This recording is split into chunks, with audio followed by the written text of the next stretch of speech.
Franco's got the stories that never go stale. With the champs, the underdogs, the dreamers too.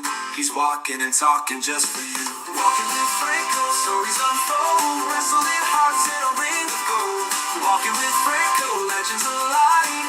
Every step's a suplex in time. Cool. Ladies and gentlemen, welcome back to another episode of Walking with Franco. And today we have an absolute star of a guest. I know I always say we have a star of a guest, but today we have a real star. And he is none other than one half of Titanic Wrestling's tag team champions, the one and only DJ. Yeah, I'm looking for this big star you're talking about here. I can't really. Don't you? Well, little star here. Go on, little star. But DJ, for any of the listeners that don't know who you are, please tell us a little bit about yourself. All right, where do I start? I am DJ. I have been working within the Northern Ireland scene predominantly since 2003. Started in a small independent martial arts, not properly wrestling company. Proceeded to UCW, went through there, started PWU, progressed through that, grew it to what it was, sold it on, and here we are in the Titanic, and I'm sure we'll get into it much more. So, what's your first memories of wrestling? First memories? Actually, do you know what my first memory of wrestling is? Hulk Hogan versus Sid Justice at WrestleMania 8. Don't know why I remember it, but I remember sitting in bed and watching, do you know that crap movie, No Holds Barred? Yes. They were showing that before it was on. Yes. So you got to stay up and watch that, and then you watched the main event. And what was the most exciting was Papa Shango done the run-in the main event, and the Ultimate Warrior came back and made the save. Yes. Outstanding. It might be bad to talk about the dead, but that No Holds Barred movie was Hulk Hogan and Zeus. Yes. And that's the movie that Hulk Hogan claims him and Vince McMahon locked themselves away in a hotel room for 3 days and wrote the whole script. I would believe it. So, growing up then, who was your favourite wrestlers? Oh, well, I grew up in the 90s, so Bret Hart, Shawn Michaels, graduated into Steve Austin, Rock. I was a big Triple H fan from my debut. Easy to say now, you jump on the bandwagon of the most powerful man in wrestling, but it was. Yeah. I always liked the heel. So, why and how did you start training as a wrestler? Well, always, so obviously me and JDP Yep. we've been best mates from we were 7 years old, so we watched wrestling together, grew up wrestling and stuff. Never did we even think you could train to be a wrestler over here. Yep. And one day he got accosted walking down the road by the guy we actually used to train kickboxing with, telling us he had started a school or was running a school or something. It was tied into his martial arts, whatever it was. Super professional. And then he got JDP to go to this show. I didn't go because I was getting blocked. But he came back and told me about the show, and we were just like, right, let's go train. Yeah. Signed up there to go training. First day, bumped on these grey mats covered in duct tape until I was sick. Standard really continued with me for the rest of my wrestling career. Yeah, and then the rest is history. And just getting a mental image of JDP being accosted. Yeah, the guy actually chased him down the street. A 17-year-old JDP chased down the street by an old man. Interesting side note, this person, who will not name, but legitimately wanted us to be superheroes at 17 and go and fight crime in East Belfast. Tried to talk us into it. Well, that would probably nullify the next question, because that was who were your first trainers? I wouldn't classify him as a trainer in wrestling. So this is the first classes we went to. So we went to that martial arts class. There was no actual trainers there. I would not give anyone there the credit of training us how to wrestle. Yep. So we predominantly trained ourselves there. When we moved on, the classes were taught by Duncan Disorderly at the time. But again, that then graduated. Things were a lot looser back then, shall we say. They are now. So then someone else would maybe take it the next week, or someone else would take it. And then over time, we ended up being the coaches, and it led just down this path. So you had said that you remember bumping on these grey mats until you were sick. Are those your first memories of your training, first experiences? Oh, Jesus, yeah. There was a clothesline. I hit the mat. I was like, oh, I'm going to be sick. And then the guy grabbed me on a full Nelson. And full Nelson bombed me on these two-inch taekwondo mats.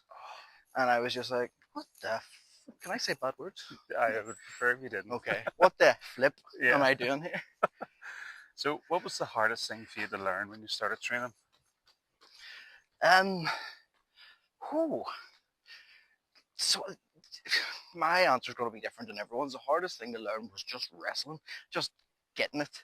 Anyone can learn the moves, anyone can learn the timing and all that, but you just have to get it in your brain. Yeah. You can be absolutely terrible at the moves and do practically nothing, which I kind of do nowadays, and still know what you're doing. Yes. You know, that's always been the hardest, and the only way to do it is just keep going, keep paying attention. So, through through the podcast, I had learned that you were one of the trainers and a co-owner in PWU. Yeah. How did all that come about? What are your thoughts on PWU? Well, this is the first time I've ever talked about PW. So, PW started, so we were all, myself, JDP, Terry Thompson, if anyone knows who that is at the time, Sanchez, I'm sure I'm missing out people, but they're the ones I remember in my head. UCW, who we were working for at the time, they decided, look, it wasn't profitable. Who were UCW? So they were Ulster Championship Wrestling. That's Right, okay. where as you really go all back. So UCW stemmed from that martial arts club. Yep. The guys who had trained previously to us had fallen out with the owner. Yep. Started up on their own. Okay. Then he had accosted JDP in the street. Had obviously brought us in to replace those guys. Yep. Until we figured out the same reason those guys left. It was nonsense. Yes. So then we went and joined them. Okay. So UCW, that was what those guys started on their own. We were doing shows in King's Hall. We did the Stormont Hotel. 2004, we sold out to the Ulster Hall. Yeah. Yeah, we were due to have Jake the Snake come over and do a massive show in the Expo. Right. Local MP stopped that because at the time Jake had a conviction for animal cruelty for his, whatever he was doing to his snake. So we had to switch and get it out of the Expo. Ulster Hall last minute, but we sold it out 27th of December 2004. Wow. That was class. Yeah, it was one of the best shows up until then. Yeah. That we'd ever done. But anyway, so they continued. UCW, to be honest, that was probably its peak. It did start to go down. Booking was crazy. No one really knew who was in charge. The training school at that point was me and JDP were running it. Yep. You know, the guys that actually owned UCW had nothing to do with it. So we just sort of decided, you know what, let's run our own show. We've been running little training academy shows for the trainees. So we thought, let's make it a real show, book it at night. And then we just sat and said, let's come up with a name. And something different was Pro Wrestling Ulster. And that was it. First show, 2007. Cool. So you've been a promoter, you've been a wrestler, you're obviously a multi-time champion and a trainer. You were also a referee. What do you enjoy the most? I enjoy tag team wrestling, and that's easy to say now, but it's always what I've enjoyed the most. I've had my most fun in tag teams throughout my time in wrestling. Yep. There's just something unique about tag team wrestling and the psychology of it, and it's much more free. You know what I mean? It's free flowing. You're much more creative. You're not tied into sticking to. It's not a script, but you know what I mean. I'm a general match script, and if you get the right partner, it's just fun. Just have a laugh. 100% agree with that there. Could be telling Jack why I said that. So why did you step away from wrestling and become referee? And then why have you come back again to being wrestler? Well, with PW running, we ran that right up until 2016. Myself and JDP sold it on, and it burnt me out after that. What happened? It was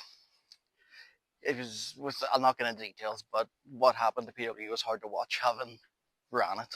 And built it. Yeah, so we were, JDP, as usual, is the man that has kept everything together, but I couldn't, so I was just like, nah. Yeah.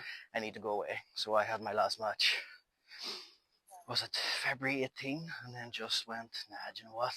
I'm going to go away. And it wasn't until Titanic started up again. Yeah. And it was JDP was starting it up, and I was like, right, okay. Obviously, what do you need me to do? I'll do it. I actually started commentating, was the first thing I done. Right, okay. And then lockdown happened. Yeah. And there was no shows for, what was it, like a year or something? Yeah.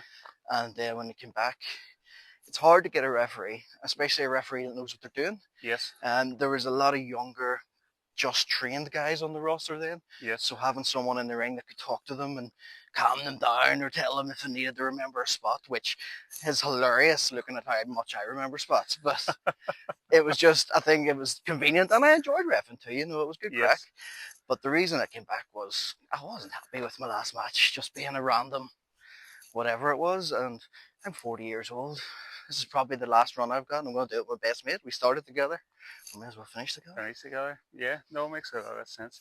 Do you remember a show Titanic had in the black box? I do. I had a few Guinness that day. Yes, well, I remember being told you have to ref the whole show because DJ's hurt his arm. And I was like, right, no problem. Did I was standing talking to Big Gav, and I turned around, and there's DJ walking past carrying a pint. And I looked at Gav, and Gav went, what's the other arm sore? I can neither confirm nor deny if that was true. Let's just say I don't remember having a sore arm. Do you know what? I'm a little sneaky. I've been doing this so long, I'm sneaky away. Hey, Ask listen, anyone, I'm the sneakiest. if you can get away with it, why not? So, I also believe you are planning a new project called Teen Titans. Yes, if we can ever get there, but yes, sometime in the distance, I plan, once I get all my admin and checks crossed and boxes ticked and all that jazz. It's really an aim to teach wrestling to the sort of younger. You always get lots of interest, obviously, from younger kids wanting to learn pro wrestling. Unfortunately, also in pro wrestling, there's a lot of, there's not a lot of, I don't know the right word. Do you know in like boxing, you have a boxing commission? Yes. There's nothing like that in wrestling. Yes. Anyone could do anything. There's no, I myself, I'm a father. Yes. 2 young boys. If they wanted to get into it, having worked in it, I wouldn't let them, to be honest with you. But I want the place where kids could go and they can see, look, this is safeguarded here, you know, you're insured here, this is this is that. The parents would stay, be involved, watch. It would be more of a community, build a solid foundation for them when they wanted to progress on to an actual school, wherever that might be. No, that makes a lot of sense, DJ. Makes a lot of sense. It stems from that. It stems from just wanting to not teach too much too young as well, because you know yourself, big bumps on young bodies. Oh, I have seen some shows online where kids are hurting around each other and they're like 10, 11 years of age, you know, and I know obviously from being a father myself that the human skeleton doesn't fully develop until you're in your 20s, you know, and just because you can do something doesn't mean you always should be doing something. You know, there's ways you can build a solid foundation as a teenager if you really wanted to be a wrestler. Spend those years building up your fitness, learning your technical, your chain techniques. You don't need to be taking big bumps. The fundamentals. The fundamentals, exactly. Learn your psychology, get a solid promo. You know, we all know you'll learn your bumps and your mechanics in 3, 4, 5, 6 months, something like that. Yeah. And then you just need to hone them with ring time. Yeah. Spend your teen years being more sensible in the way you train. That's my personal advice from being now an older man who struggles to walk in the mornings.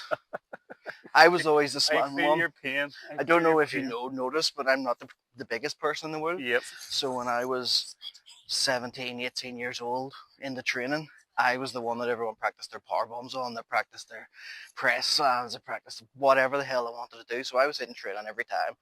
And I was just getting bumped left, right, and centre. So shows were fine. Yeah. The actual training was what busted me up back in those days. So the time I was 21, I was already like, Jesus Christ. So you've clearly had some big matches in the past. There's been a recent clash between the bad guys and DNA. But what has been your favourite matches apart from the match with DNA, obviously? Oh, right, okay. Favourite matches. There's probably a couple for different reasons. One of my favourites for the fun value was myself and JDP teamed up in the Millennium Forum as the Party Boys. And I don't know what the song's called, but it goes dun dun dun dun dun dun dun. You know that one? Too Unlimited, is it? Something like that. Yeah. And we made our entrance the whole way through the crowd as the Party Boys, blasting whistles and chucking out glow sticks. And then went in, I took a pasting for 10 minutes, tagged him in, he hit a big slam and a splash, and we won the match and went out, got drunk. So that was just absolutely hilarious. So much fun. Years ago down south, you had some good fun at some of those shows. A guy I used to wrestle with called Triple S. Bless him, everyone. No one could get a good match of him because I was small and light. He could chuck me around all he wanted, Yes. and we had so much fun as well wrestling those matches. He would just again give me a pasting for most of the match, and then depending on the way it was going, I would either roll him up out of nowhere or he'd give me a piston. Stiff bastard though. Stiff Oh, person though. Sorry. you're grand. Yeah, there's just all my fun. One of my favorite times as well was we're doing a match in PW, and it's like a 6-person, 8-person tag or something like that, and it's me and JDP and 2 other guys, Scotty and Tarzy. I can't even remember who are working, right? But we're the heels. And you know how it works, you've got your spots, you're getting eliminated. Yep. And Tarzy just looks at us about 15 minutes into the match and was like, "What's going on? Who am I working?" Right, Tarzy, you're in the ring here, mate. Right, so when am I getting eliminated? Right, Tarzy, like, now, go. Yeah. It's just that's the kind of thing I like. When we just Yeah. go out there and just mess about and see what happens. Oh, here. There's a young KMK likes to keep mentioning in training. Call it in the ring. Yeah. Call it in the ring. What's the worst that could happen? Yeah. Miller Moo, the milk to drink when feeling blue. Miller Moo for flavors.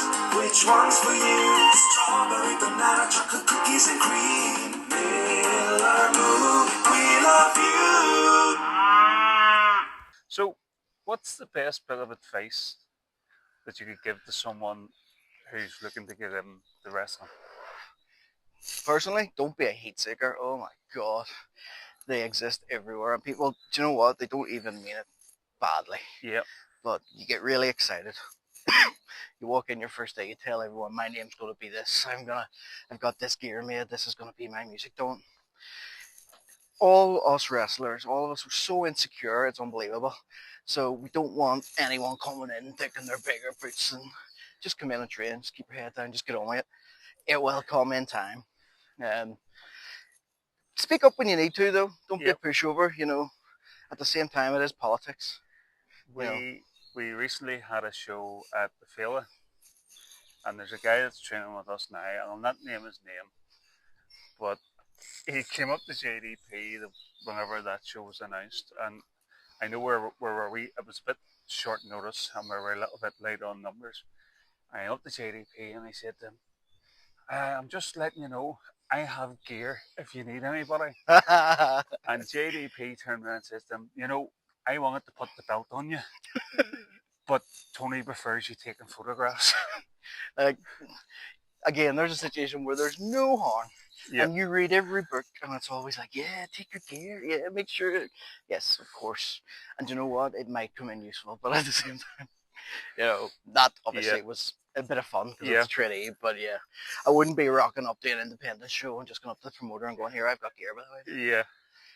So, what's the best bit of advice that you were ever given in regards to how you work and train? Truthfully, I actually listened to you talking to Rocky, and it's the same thing. So we had brought Al Snow over for the one Rocky was talking about. Yes. And me and JDP and him had dinner the Friday night, Right. and he was talking to us just the same sort of stuff. And what was very interesting was he just kept telling us, "Do less, Yeah. do less." And it was like, everything you've got planned, cut in half. Yep. Because the more you plan, The more the you more forget. you've got to forget, the more you've got to Yep. fill. If you plan 1 or 2 things and just take it from there, generally falls into place. Yeah. It's something that Tucker had said to me too was that if you look at the likes of the Bret Harts, the Shawn Michaels, the Stone Cold Steve Austins, all their matches were built around 4 or 5 moves. Yeah. And when you think about it that way, it made so much sense. Everything else, Yeah. just work around the actual scenario. If you're planning a match and you want to tell a story, what's that story? Yep. It should always be a story. The story could be something as simple as, "Oh, look, the only way to the ring, he tripped and fell on the ring steps, and he's got a sore foot." Yeah. Work the foot, take the foot. No one does that anymore. You gotta get in, get your stuff in, do your flips. Yes. Well, you'll not see Franco doing too many flips, believe you me. So, whenever you started out, What expectations did you have? Zero, to be honest with you. There was at that time, there was none. Like you weren't going. I think the only guy that got through was Seamus.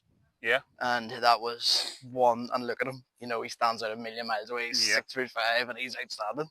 And the Tron got looked at, Yes. but they had no interest on our side of the world. Not even England really at the time. There was Yeah. nothing.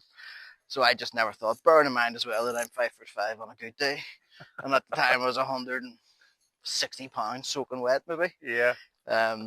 No, it was always just for fun, to be honest. Once it was more when we got into the promoting side of things, when we were running the bigger PW shows and bringing over the international talent and things like that. That's where I thought we could maybe have done something with PW and taken it somewhere. But personally, I wasn't the right man to do it because I wasn't a businessman.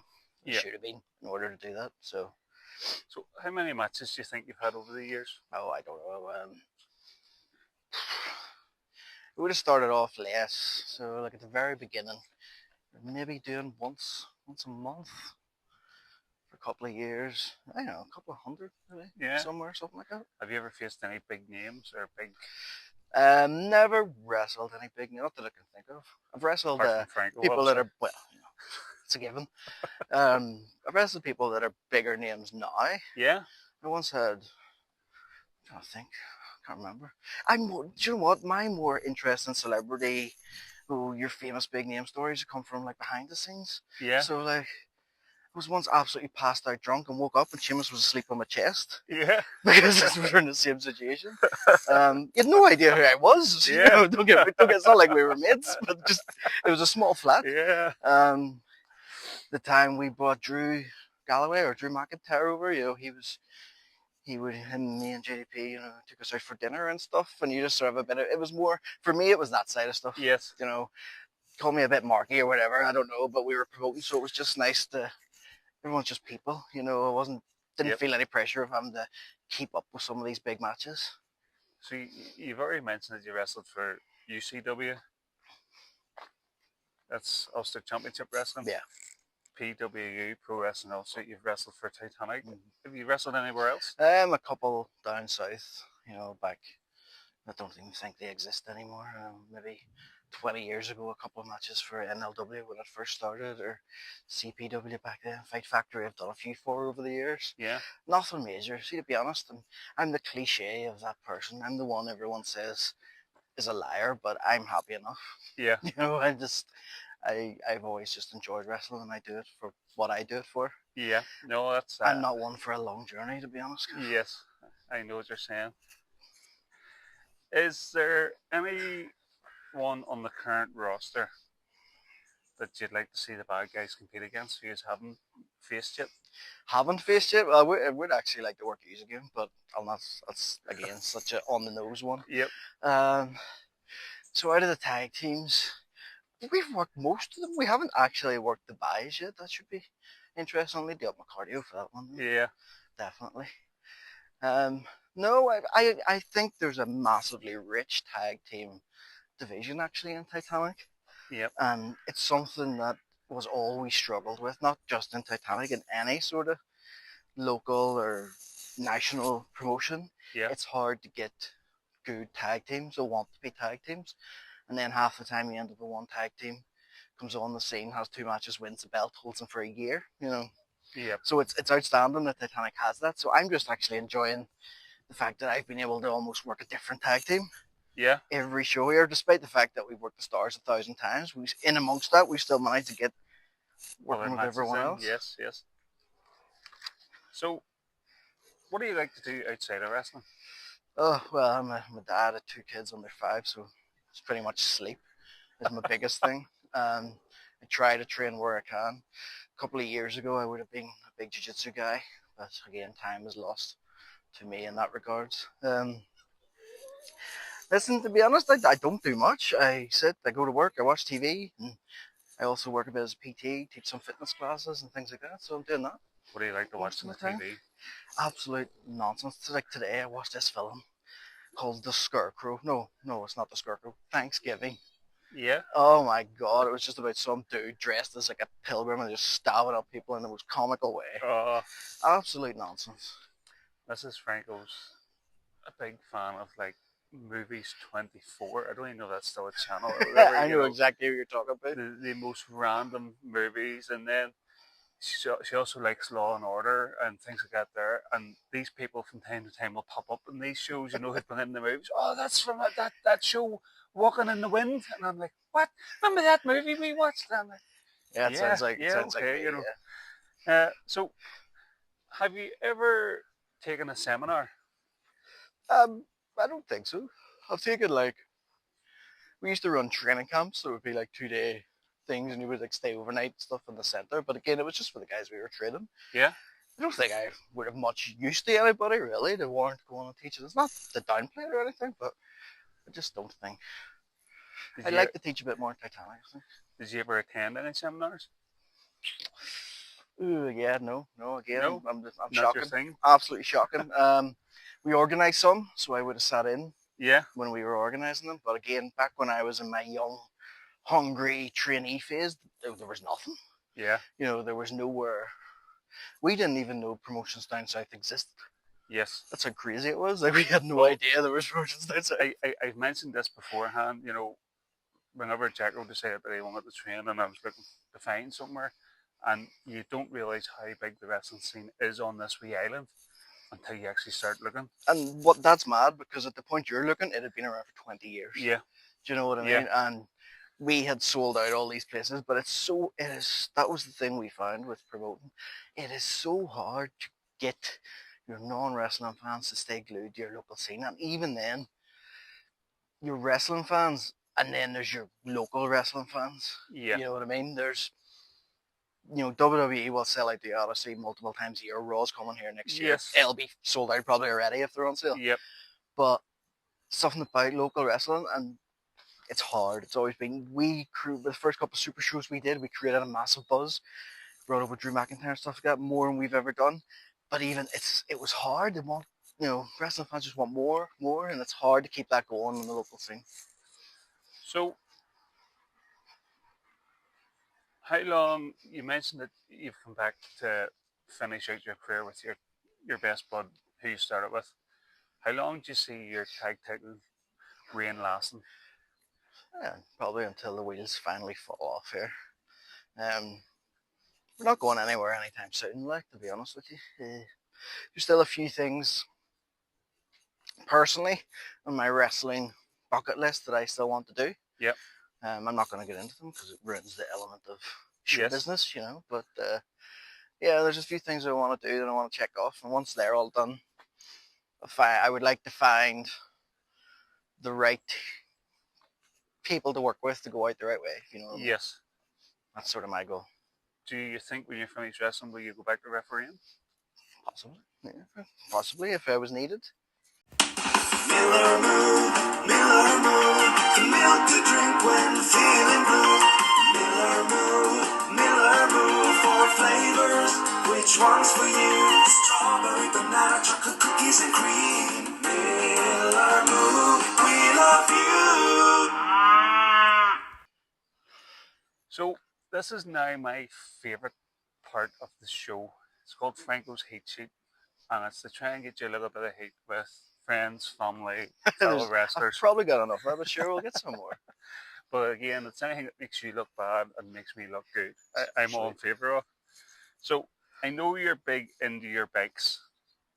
Did you ever drive a motorbike on the road before you had a license? Maybe. Possibly. I Are can you- neither confirm nor deny. Are you cats or dogs?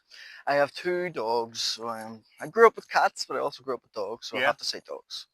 I used to be a dog person until I met my wife, and she was a cat person, and now we have 2 cats that I just adore watching. You know, I can just sit and watch them for for, I would like to say hours, but I'm not that patient. But I just like to sit and watch them out the window doing stuff in the garden. And Oh, so they go outside. Yeah. oh yeah, When you have inside cats, it gets a bit weird. yeah, we have a big cat and a small cat, and the big cat doesn't jump. It's the only cat I've ever came across that doesn't jump. Cool. And she always picks on the wee one, and the wee one just straight up the fence, and you can see the big one just sitting at the bottom of the fence looking at her, going, bitch.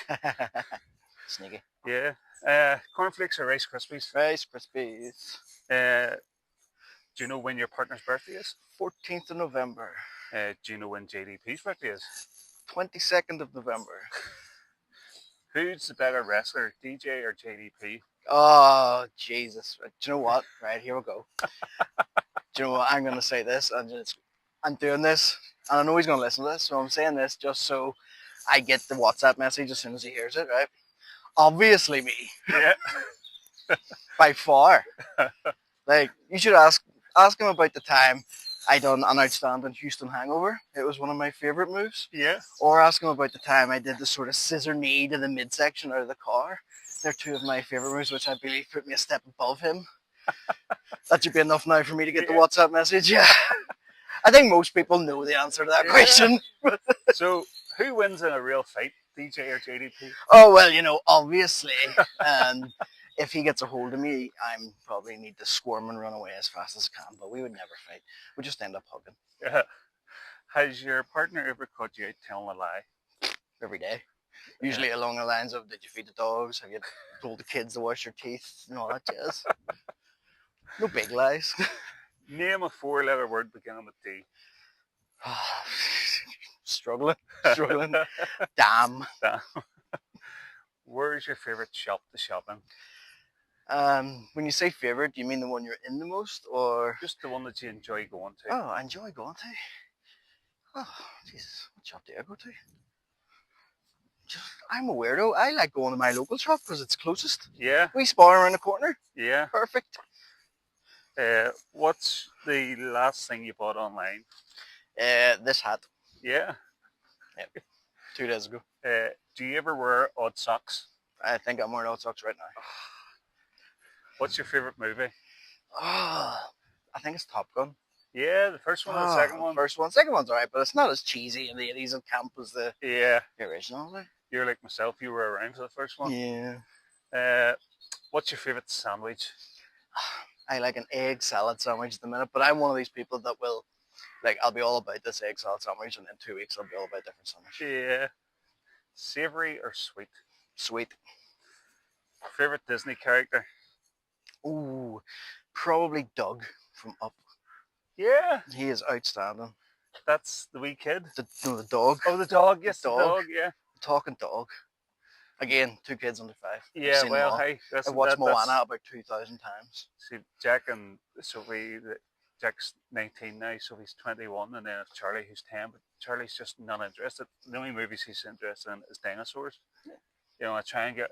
He watched the cartoon, the dinosaur movie. Loved it, but trying to get him to watch Disney movies, just Yeah. no interest. Too old now, Cars, probably. you like Cars. Cars is but good though. That was Good it. soundtrack in Cars. Yeah. Most annoying person in Titanic wrestling. Do you know what? It has to be, what do you call him? Blake Richards. Jesus, he just does my head in so much. He's so annoying.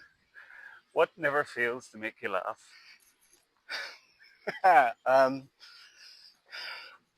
Just someone doing something stupid. You see on show days, what will never stop making me laugh is, do you know when you're at a show and there's someone who's always really stressed out, Yes. multiple people who are freaking out about their match, someone who's usually me, but if someone else does it, trying to wind them up and make them annoyed, that gets my day in something shocking. I'm absolute torture.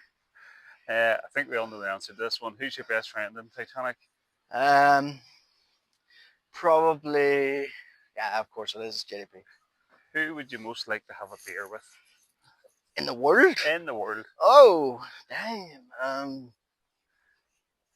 Oh crap! I'm gonna get run over. This is really hard. This one.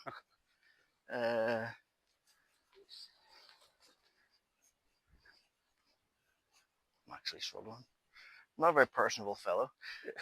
In the wrestling world, I'd like to sit down and have a beer with John Cena at the minute, Yeah. but like a non wrestling conversation, just a general chit chat. I reckon he's an interesting conversation. Did you watch Clash in Paris? I did actually. Yeah, I watched it He last night. rolled back the years there, didn't Yeah, it was outstanding. Called everything, kept your man on the match all day long. he? Yep. Brilliant. You're in a Titanic Rumble with every other Titanic wrestler. Who's the first person you go for to give a nice sly stiff dig to? Oh, stiff dig. Yeah. Oh, Blake Richards. Oh. So I promised everybody lots of laughs on this journey. Tell us something funny that you've seen happening at Titanic Wrestling. Well, I've seen lots of hilarious things, some of which you definitely don't want me to say. So we'll talk about one that happened to me while reffing. So I'm reffing. It was in Port Rush, and we had to shoot a promo for some 6-man tag match that was happening.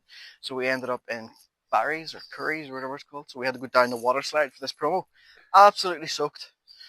Had to dry my referee trousers out with a hairdryer. Couldn't get my boxers dried. So I was like, okay, I can't wear boxers. It's fine. Go commando. 2 matches in, went down to make a pin. Absolutely everything hanging out everywhere. Backstage, Brennan, you need to do the rest of the show because I am sitting here feeling the breeze. Yeah, that was up there. You come to a Titanic show, you get what you pay for. Yeah. You get your money's worth. That was pretty hilarious. I've also seen on a night out a wrestler put a fellow wrestler to sleep with like a nerve grip on the shoulder, which was absolutely hilarious. Yeah. These wrestlers, we had a few drinks, and one decided he wanted to fight someone. The person he had decided to fight was clearly a trained martial artist who roundhouse kicked him in the head twice. Oh. So then he got very angry, and another wrestler had to subdue him with the old hand on the shoulder, and I just watched him go to sleep in the street.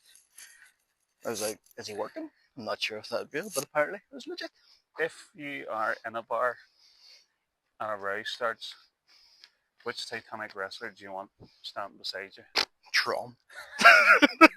Do you know, I was thinking about this question last night, and I was like, has to be Tron. I mean, I know you have the likes of Stephen Carvell and stuff that have martial arts training and it's Tron though. It's massive. Oh yeah, you know. Now, but here's the thing: Tron, as Tron, is intimidating, but Tron, as his everyday self, oh yeah, he's just a big guy. Oh yeah, he's lovely. He's one of my best mates.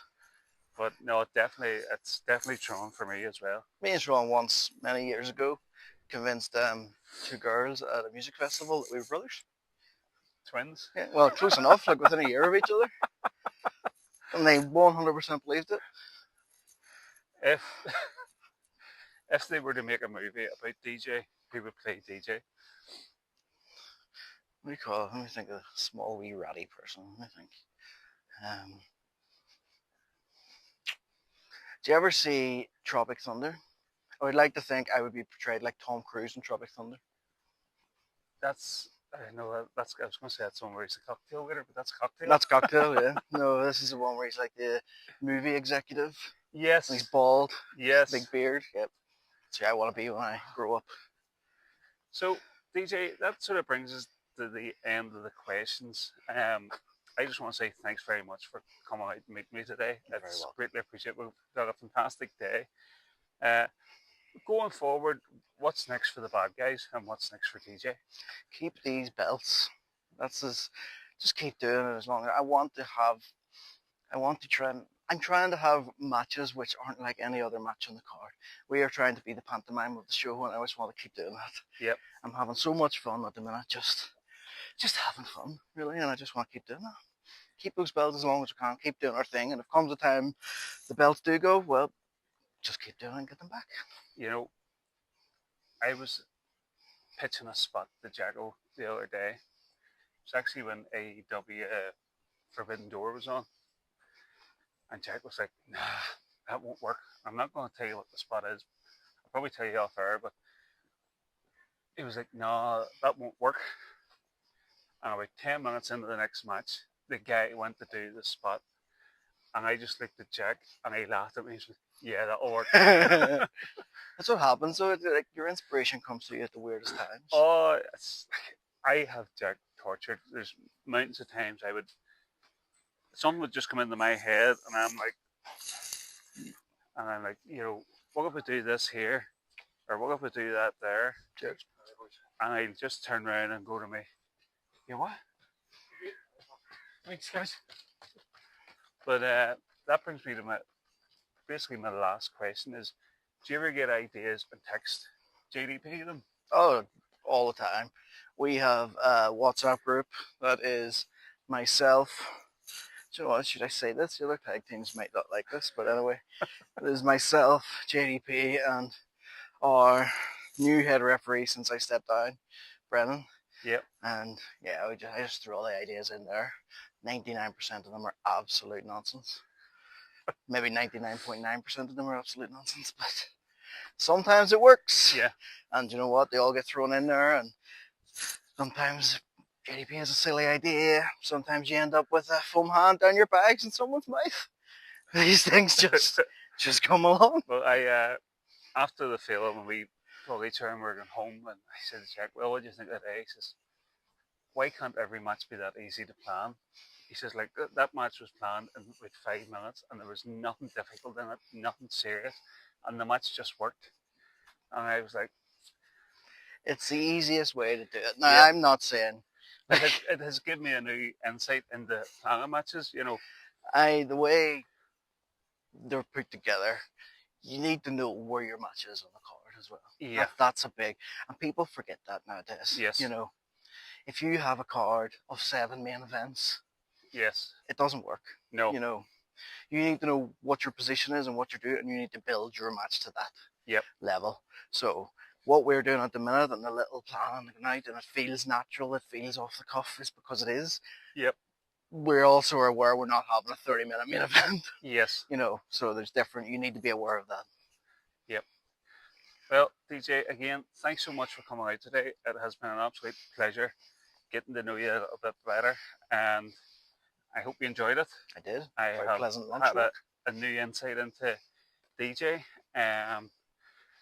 I'm hoping to get the big man on the show before year one goes out, so we'll see what he says before he hears what you said.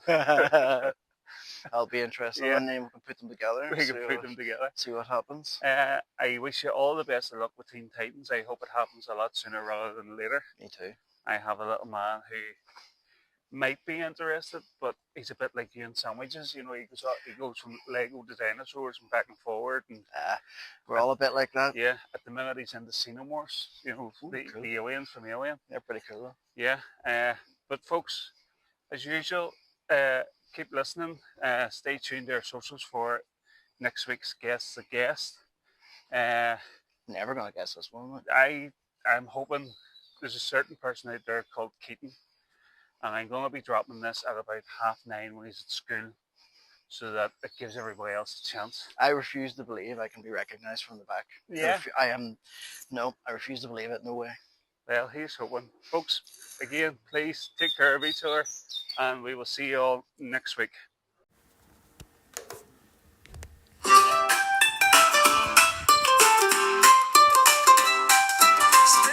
Step through the wrestling tail. Franco's got the stories that never go stale. With the champs, the underdogs, the dreamers too. He's walking and talking just for you. Walking with Franco, stories unfold. Wrestling hearts in a ring of gold. Walking with Franco, legends alive. Every step's a suplex in time. From the streets of Rome to the locker room door, every walk's a match you can't ignore. Grapples and glory, the highs and the scars. Franco's footsteps are chasing the stars. Walking with Franco, stories unfold. Wrestling hearts in a ring of gold. Walking with Franco, legends alive. Every step's a suplex in time.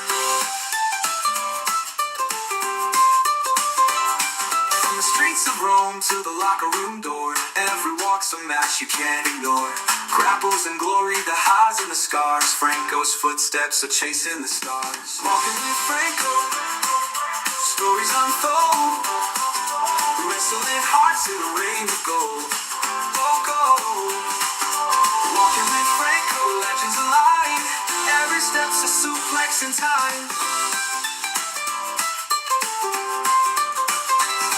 From the streets of Rome to the locker room door, wrestling hearts in a ring of gold. Walking with Franco, legends alive. Every step's a suplex in time.